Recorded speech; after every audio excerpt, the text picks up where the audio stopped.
मिला भर हो मजनुआ कह दे अरजी हो। अच्छा मैं आर्मी के तैयारी के करता हाथ उठाई तो नौकरी उकरी करे के विचार बाकी ना के आर्मी के तैयारी करता सब आर्मी के जवान आ डॉक्टर के तैयारी करता का करब सारा दुनिया लोग मोबाइल में देख लेता दे का होता दे मोबाइल आगे तो ढेर फायदा भी बा नुकसानो भी बा लेकिन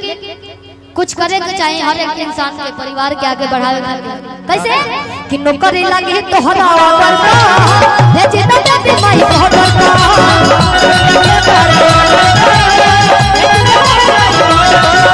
माई करती हो अरे यार मिला भर हम गंगा कह दे रखती हो अरे मिला भर हम गंगा कह दे रखती हो मैं हम चढ़ा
हम थोड़ा डांस ना कर पावे नहीं तो आप लोग डांस करत तो अच्छा लगे जब गाना हो के बढ़िया डांस हो के तो और ही मजा आए। कैमरा से हट जाइए आप लोग सामने से।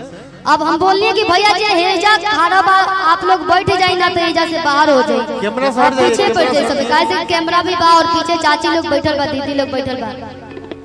तो देखे में तकलीफ होता कैसे कि पास करा दो लीटे न मैया पास करा दो फिजिकल आज फिट बारे शरीर से मैया कि पास करा दो मेहंदी को कि पास करा दो लीटे न मैया पास करा दो फिट बारे शरीर से मैया पास करा दो